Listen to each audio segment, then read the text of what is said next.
right, everyone, welcome. I'm sure there'll be more joining us in just a few minutes, but at this point, I'm going to invite you to please mute your mics.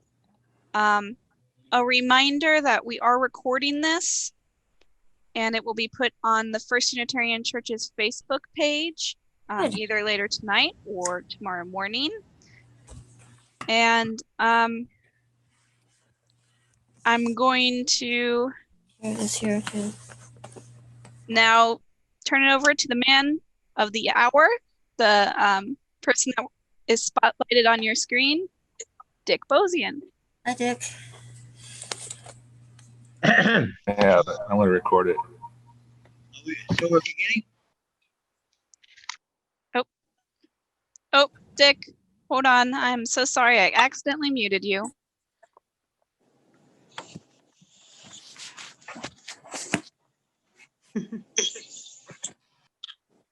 I think he's back, right? Yes, thank you, James.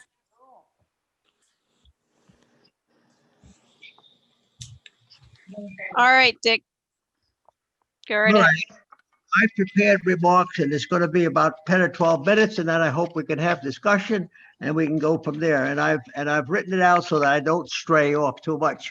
I've been asked to speak for 15 to 20 minutes with a topic titled "Lessons Learned from a Life Well Lived." That's a tall order to cover 101 years of life in 15 minutes, but I'll see what the hell I can do. Okay. I will draw on my formula to achieve longevity that I have been preaching for 22 years, and then expand on that. Here are my 5 pillars towards longevity. First of all, you have to be lucky, and then I'll expand on that as we go along. The second, proper nutrition. For example, my diet is consistent with major aspects of a Mediterranean diet. And I've got a sheet here. I think most of you may be familiar with a Mediterranean diet. A Mediterranean diet, as it shows, has a base basically with many whole grains, bread, beans, pasta, and nuts. And then as you move up the line, you go to fruits and vegetables, and then you go to olive oil, fish and seafood, and then you minimize the amount of meats. Now, this I don't follow this diet rigidly, but it approaches what we have. And you can find this, by the way, if you Google, you can get the Mediterranean diet and the pyramid, and it kind of is self-explanatory, but the kind of thrust that you should do toward nutrition. It's a pretty solid. Okay. Yeah.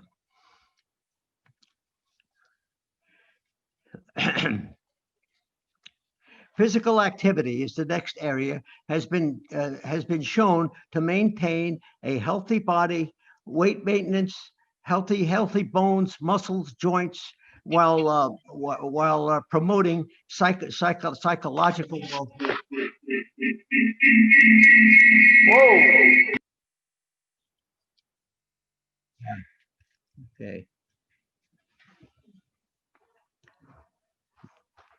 You're good, Dad. My personal and current formulas involve 30 minutes 5 times a week. I exercise on the stationary bike, and I do 30 minutes for about 5 times a week. But you can also do this very well by walking 5 times a week for that same period of time. Positive thinking. This has many benefits, including stress reduction, improved immune system, and decreased risk of conditions such as heart disease. I mean, the positive thinking is or let's put it this way, if you beat yourself over the head, you are producing hormones that are deleterious as far as the immune system is concerned, as far as functioning all the way through. And then lastly is genetics. I see. My own family has longevity within it, and genetics you can do nothing about. But these are the 5 factors that are important insofar as survival is concerned, and so forth. So now I'd like to get some examples that will thrust out what I've just mentioned to you. For example, I was an administrative officer in charge of administrative details on hospital trains, transporting wounded veterans to hospitals across the country during World War II.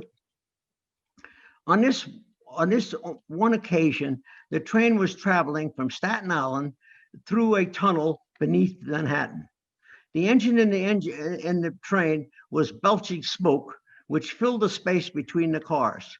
I was walking from one car to the other and disoriented by the smoke, and in the process fell off the train because the conductor had failed to close the door, the side door.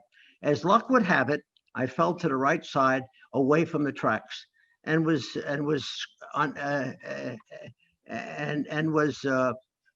unharmed. I screamed help, and in about 15 minutes, help came through the tunnel. And this is the funny part about it, is that the episode became a legend in the administrative grid of the Army, the world of the Army. When I met one of them, and they heard my name, they said, "Oh, you're the guy who was drunk and walked off the train." Such is life. Yeah. I was working in a pharmacy in the 40s and was deferred from service because I was in charge of manufacturing medicinals for Bendix Aircraft.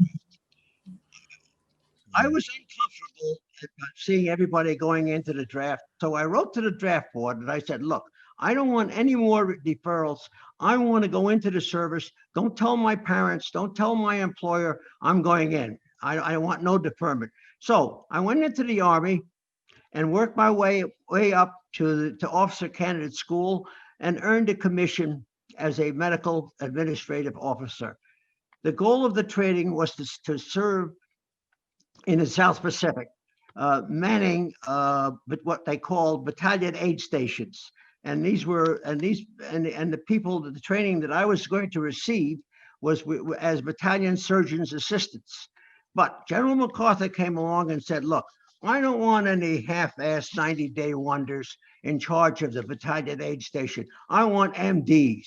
I don't want any of those medical administrative officers. And the result was that I ended up staying in the States with cushion deals that I'll mention to you. And there were MDs sent to the South Pacific, and the casualty rate was very, very high. Again, I was lucky. Yeah. Okay, next. I had applied to some 20 medical colleges without success. A distant relative was dating a New York State assemblyman, and he bragged that he had influence at the Albany Medical College. So I applied there and I heard nothing for some months. One Friday afternoon in September of '46, I received a phone call from the registrar that if I could be in Albany on Monday, this is Friday afternoon, I had a spot in the class, which had been in session for 2 weeks. So I had 30 days leave from the service. So I was able to enroll in the freshman class and still be in the service. And then I got discharged 30 days later. It turned out that the assemblyman had nothing to do with this, as the spot was open because a young girl student had dropped out of school because she was frightened when working on the cadaver in the anatomy class. So that was my little break then. Now, I would like to jump up to 1962 and to the influence that the Unitarian Church had upon myself and my family. I had enrolled in the PhD program in nutritional biochemistry at Vanderbilt. This is in '62. I considered then that the future of medicine lay in nutrition, and I had graduated from Rutgers University in 1939, steeped in the science of medicinals. I'd had success in research involving essential nutrients, including vitamin B1, vitamin B12, essential fatty acids, and genetic defects in lipid metabolism in animals and in humans. While there, I enrolled my children in a nearby Presbyterian church school. When the kids came home with a catechism, I said, we're getting them out of there. And I said, we're not going to have them going to a nonsense like that. And I described this with a colleague, and he said, "Well, why don't you bring them over to the local Unitarian church? That would be more in touch with your personal philosophy, I would think." We did this, and it was the beginning of a relationship that has enriched the development of myself and my family. Like a restaurant crock pot of soup, my family was original stock of a traditional immigrant family. My father was an immigrant from Armenia at the turn of the 20th century. He came to this country in 1898. My grandfather had sent him to the States in order to escape from the genocide of Armenians by the Ottoman Turkish Empire. The stock pot was leavened by experience with the outside world and with pharmacy and military service. Now, as with New England clam chowder, there was an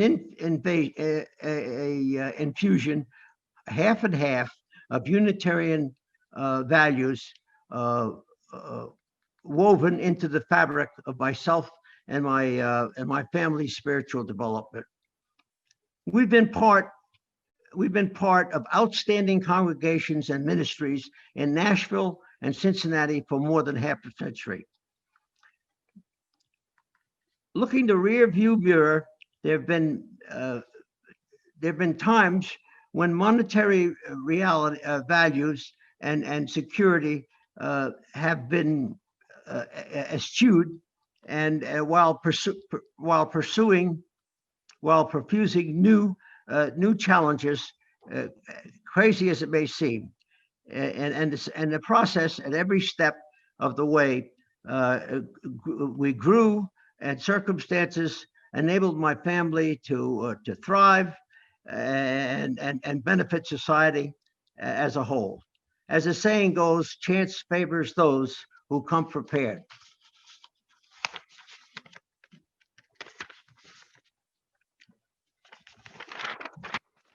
Okay, now,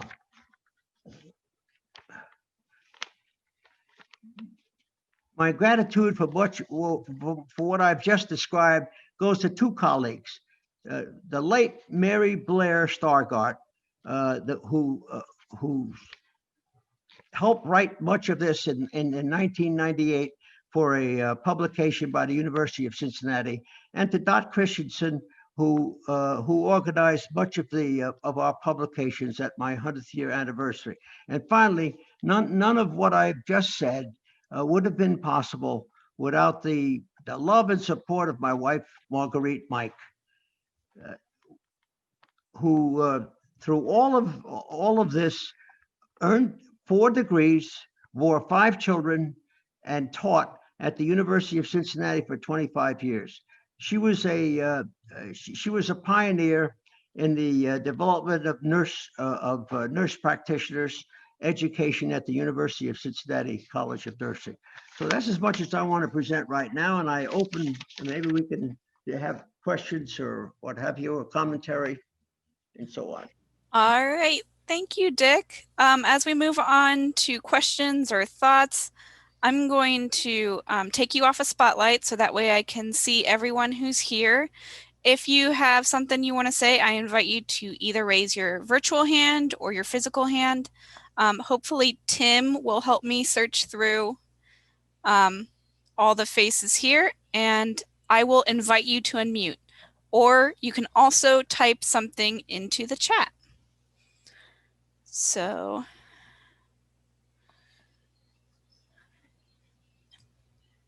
all right. Question time's open.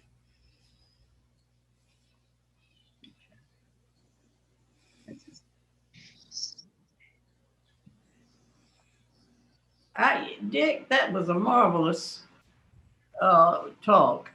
Gosh, I'm so glad to learn things about you that I have never known. And I loved everything about it. So thank you so much. Thanks, Martha. Martha Walker? It's been fun. Hi, Dick. Thanks for the talk and sharing with us tonight. I was wondering about your work in medicine. It sounds like you worked in nutrition and metabolism. Was it research or was it with patients?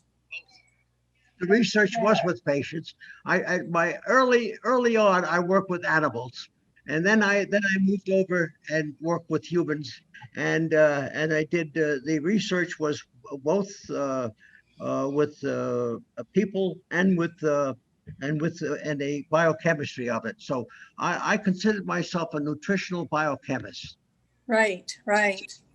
You Fran probably Turner has a question. well, I started Tell off them about Sharon too. Yeah, I started off as a physician and had regular training in internal medicine and what have you. But I thought that nutrition was going to be the future of medicine. So that's why I went off to Vanderbilt for 5 years in nutritional biochemistry. And of course, the medical profession didn't catch up to nutrition like I had hoped. But that's how I was able to do it. And I think, as an example that I haven't mentioned, it was the application of nutritional biochemistry to human beings. I was invited to see a patient in 1968, a 21-year-old nursing student who had developed a clot in her mesenteric artery in her abdomen, and she had lost all of her small intestine except for 6 inches. And the surgeon that had operated on her was feeding her blood, was giving her plasma, and she'd gone from 125 pounds down to 75 pounds. That's when I see her. She was just a cadaver. So that was the beginning of introducing nutrition by way where there was no bowel. So we were introducing nutrition through intravenous pathways. At first, we used the arm, and then we moved up to the collarbone, and then we moved up to the catheters that went into the right part of the heart and finally into the heart. And by having these catheters going into vessels like the chambers of the heart, we were able to put in very powerful, high concentrations of proteins, of amino acids, and of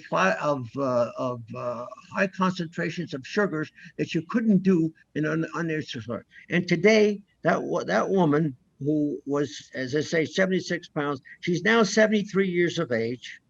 She now feeds herself daily, 7 days a week through the intravenous catheters that are in her heart. And she's born 2 children, and this has become worldwide possible for all physicians across the whole world. The whole matter of total parenteral nutrition through veins. This is one of our major challenges. Hey, Dad, there's a question from Doug Gerard. He says, do you practice any kind of meditation or yoga? Now, these days, yes, but that was not part of my practicing particular. By all means, these days I do meditation, and we have a weekly meeting of a meditation group, and I do that. But no, that was not an active part of my practice during the. I practiced until 7 years ago. Dad, We have, hold on, before we get to the other questions in the chat, we also have Becky Alhino, your hand is up, and then we'll do Fran Turner. Yeah, I wanted to follow up. I credit Dick with the life of our youngest daughter. She was one of those people who benefited from that research because she was born with her bowel obstructed. And I think, sorry, if it hadn't been for Dick, I don't think she would have been alive. Let's put it that way. So I credit him. I remember that. Yeah. wow. Yeah. Wow. Thanks for sharing that, Becky. Mhm. Fran? Yeah, Dick, what got you interested in medicine to begin with? Well, I went to pharmacy school, and this was and pharmacy at that time was really ahead of the game. In fact, that prior to the time that I went there in 1935, 35, it had been a trade school. but then it became a 4-year liberal arts college. And when I got this pharmacy degree, I was really steeped in the sciences of materia medica, pharmacology, and what have you.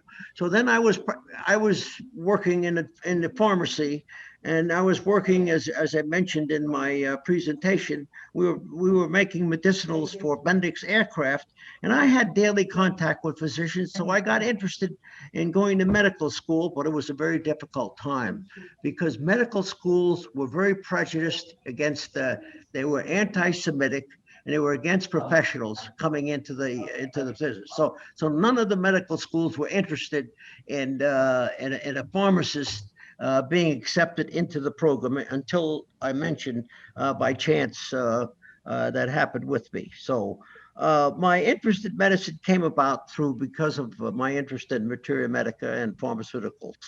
At the time, Dad was the second youngest pharmacist in the history of New Jersey. Wow. Wow. 19. He was a pharmacist at 19. Wow. Dick, so other questions in the chat are, will we see Mike tonight?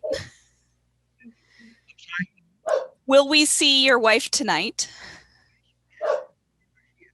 Oh, There she is. She's sitting on the side. Right over here, though. As I mentioned, all of this wouldn't have been possible if it hadn't been for Mike. And, with that all, she was developing her own career, raising those kids and doing their wonderful job of teaching and everything else. But she was supportive all the way. Most women wouldn't have tolerated what we did, what we went through those many, many years. Yep. And another question here in the chat, when did you become a humanist? When we were in Nashville, that's when I became acquainted with the Unitarian Church, and then I leaned towards humanism and humanist philosophy. And that I would say that happened probably in the 1960s. It was a gradual kind of thing. Yeah. And do you have any special memories from First Church? Well, my special memories of First Church, by God, I wouldn't trade the 50 years that we've had in First Church and the many friends and the many situations and the many ministers and what have you. They were responsible for my own personal spiritual development and for my family. And First Church is fantastic. We came here in 1963, and it was my children grew up in that, in the church school and so forth, and they're responsible for everything about it. Yep. Kim Miller, you have your hand up? Yeah, hey, I'm sorry to say I'm not Kim Miller, but her husband, but she's right over there. Dick, it's so great to see you, and it's been too long, and we talk about you on a regular basis, you and Mike. As medical professionals, I do wonder how you have kept yourself relevant and up to date and interested for longer than most people. And I can't believe you retired 7 years ago, but tell us how you do that. How do you keep up your interest, your sort of energy to stay involved with such an ever-changing field? All I could say is curiosity. And you never cease learning, and you accept challenges with new information as it comes up, and you keep catching it up. I mean, it's in the nature. What else could I tell you? So genetics, huh? Genetics. Oh yeah. Oh, genetics is a big part of it. Yeah, absolutely. Speak up, Dad. Yep. So if you were to think back on some of the things in your career that you're proud of, you're the most relevant legacy, what is it that you think is the thing that you are the most proud of in your career? How do you form a legacy? Yeah, that's a good question.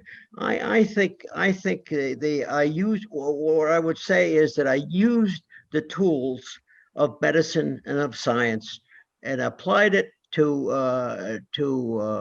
the utilization of and in my case there was nutritional nutritional biochemistry toward the welfare of individuals and of communities.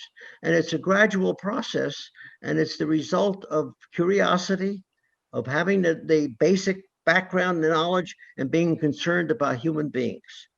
And it's a blending, if you will, of science and application of science toward a betterment of human beings and the betterment of society. And I think it's an opportunity that can occur for anyone, and it depends on the individual and what their leanings are. I don't know how else to tell you, is a sense of wanting to benefit human beings has been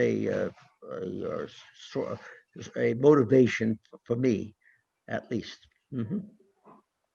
Thank you. Dick, we have quite a few questions here in the chat again. The first one is, how do you and Mike keep such a wonderful relationship?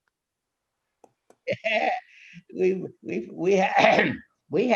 we have our we have a saying. We come to many disagreements and one a night, but it never carries over till the next morning. You know, you never carry disagreements against each other. That doesn't mean that you have to be compatible in every single minute of your existence, but you don't carry grudges. You don't. You just move on, and you're interested in each other, and you're interested in the welfare of your family, and you're interested in your relationships to the society. Thanks. Did you develop an alternative program to AA? That's question number 2. That was in the latter part of my, in the last 25 years of my, after retirement from the university, I got involved with a cognitive behavioral approach to substance abuse. And that was in the form of smart recovery. And this was an alternative to Alcoholics Anonymous. My original work with substance abuse was with Alcoholics Anonymous, but I found that the emphasis on religion as being a major part of the approach to substance abuse was not compatible with what I believed in, and that's when I got involved with the cognitive behavioral approach to substance abuse, and that was 25 years ago. And the result was that we have Smart Recovery Program is one of the major ones, and that spread throughout the whole state of Ohio, and now it's the whole country is very heavily involved with respect to that. That's wonderful. Our third question here is particularly for those of us in the audience who attend First Unitarian Church, but the question is, what important learnings did you take away from the W.H.G. Carter experience? Well, let's see, you're talking now about 25 or 30 years ago. What happened was, let's see, I'm trying to, maybe my memory is getting Speak up, Dad. My memory is getting a little faulty on how I got involved with the W.H.G. Carter. I think that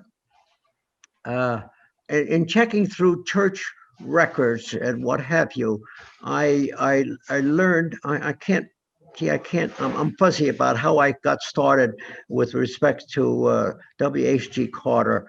I remember doing research to church records and reading about W.H.G. Carter and how the Unitarian Church had failed to recognize him, and now his grandson was alive and a member of the Northern Hills Unitarian Church, and that's how our church got involved with respect to the Carter family, and we honored his memory and out of a sense that we had really not recognized his major contributions. The W.H.G. Carter was an African-American minister who adopted Unitarian principles early in his years, but the Unitarian Church and the National Unitarian Church did not accept him, and they rejected it. And then when we as a First Church with his grandson we got involved with honoring the memory of W.H.G. Carter, and then that relationship has continued this past 25 or 30 years. He's an African-American minister that had adopted Unitarianism, but the Unitarian Church, locally and nationally, had failed to accept him. Yeah. Do you have hope for us getting out of this pandemic? I think we have to, we have to be lucky. I know that my wife and I have been isolated in my home, and we have the good fortune to have my sons with us, and we just don't leave the house. And we got our first shot of vaccine this past week, and we're looking forward to becoming liberated. But until such time, the only safe thing to do is to remain as isolated from contact with the outer community as much as is possible. Yeah. It's tough. It's tough. Yeah. That's the relationship. We haven't done anything beyond our home since last March. It probably will not be able to do anything until the spring.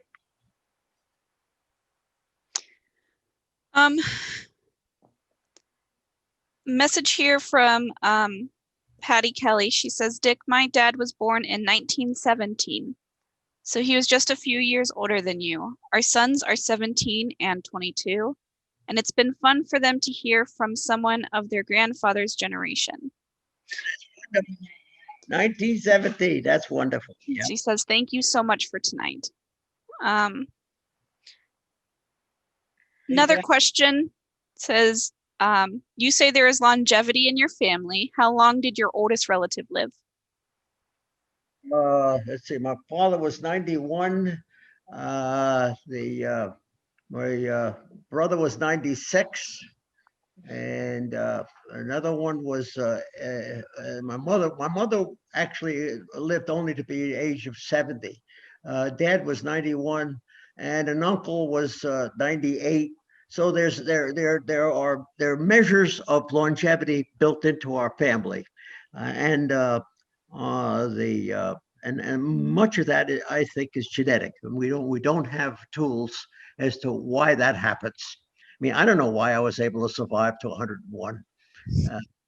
Sure. Knowledge of nutrition, exercise, and so forth are important, but genetics, I think, is the most critical aspect of that. Yeah, tell them about Charles. Remember your earliest memory of Charles Lindbergh. Charles Lindbergh, oh my goodness, yeah. I remember when he landed in Paris. We, as a kid, we stood in the streets cheering. It was the most wonderful thing that a airplane landing in Paris. Second grade? Yep. Wow. What grade, Dad? Second grade, was it? What grade were you in? I'm trying to think. I think I was 10 years old. Let's see. He landed on 27. I was 8 years old. Yep. 8 years old, probably in the second or third grade. Wow. Dick, is there anything you wish you would have spent less time doing?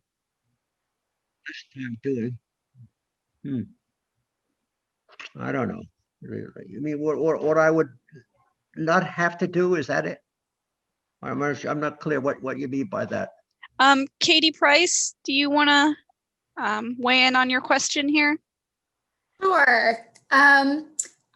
First of all, this is delightful, and I wish I could spend every Friday night just like this. Please, let's do that all the time. Also, just as my life is ramping up and I have to be all these things to everybody all the time, because it's like when you're in these building stages of your life, it feels very busy, and I can't help but wonder, I think I'm spending too much time caring about things that don't matter, but I don't know what that looks like. What ended up not mattering? I don't know how to answer that. I know that being occupied, doesn't leave you a lot of time to be concerned about what's happening and so forth. I don't know, just maintaining a positive attitude, I think, is extremely important. And you don't keep beating your head against the wall about negative things. You got to accept them and move on.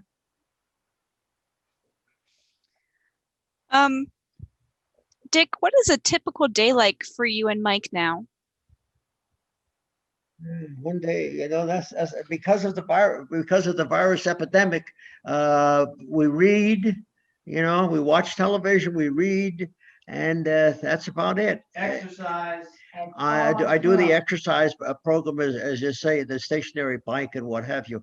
But the virus has got us thing. We do communicate with friends and relatives by telephone and sending notes, what have you. But in general, life is constricted because of the virus. I mean, it's just tough, the pandemic. But we've got reading. I mean, both of us are readers. We're constantly reading, and that's an important activity. What are you reading now? What are you reading? What are you reading now, Dad? Yeah, I'm just trying to think. I'm blanking right now. That's okay. If it comes to you, you can tell us later. Political stuff. A lot of political stuff. Yeah. Question here: are any of your children or grandchildren UUs, and any advice on raising UU kids? I am a lot of all your grandkids. I mean, everybody. Yeah, but you say, any advice about grandchildren? Yeah, as far as you. Oh, as far as you. Oh, yeah. I think all of our grandchildren as a whole are involved with respect to the UU Church, one way to a greater or lesser extent. Yeah. Robin, our daughter, who lives in Marietta, is a pillar of the First Unitarian Church in Marietta, and that's pretty typical. Lucy's in charge of the teenagers. I'm sorry, Mike. Lucy's in charge of teenagers. Yes, that's right. And Maggie helps in programs. Mm-hmm. And Maggie helps too. Yep. And I go to church in North Carolina. Any advice on how to raise UU kids? I don't, Mike, any advice about how to raise kids? Live and let live. Yeah, I don't know. Well, we're about 7 minutes past 7:30. I invite any last questions or comments at this point. Joff, you're muted. Hi, Dick. It's Joff and Noel in North Carolina, and we're curious to know, what are the top 3 things you and Mike are looking forward to doing when you leave the house? Having my hair done. Having my hair done. She wants her hair done. She wants her hair done. Yeah. Dad wants to go. You want to go to the gym, Dad? Oh, yeah. I would love to be able to go back to the gym.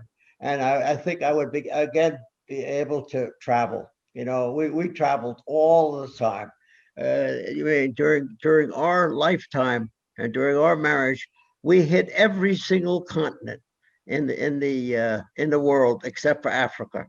And my involvement with nutrition enabled me to teach nutrition in every country except as I say, except for Africa, Australia, New Zealand, Central America, South America, Canada, England, Europe, what have you. That's I would, we'd go back to traveling again, but at our age, we're not going to be traveling that much. I got physical limitations. How did you find time for all that traveling with all else you've done, Dick? I'm sorry? How did you all find time for all that traveling? You've done so much else. I was mixing my profession with the travel. It The matter, as I was mentioning, the intravenous nutrition, I taught that to doctors and every continent. Oh, okay. Had the opportunity to do that, and that's a unique a possibility. That's just happened. Oh my gosh, what a life. Woo. Well, Dick, thank you so much for sharing your life with us tonight. Glad to be here. Oh, Dick, we got one more question if you're up for it. It says, what do you think of weight loss surgery? What do I think of what? Weight loss surgery. Oh, weight loss surgery. Like the gas. Actually, it's a, this could be life-saving.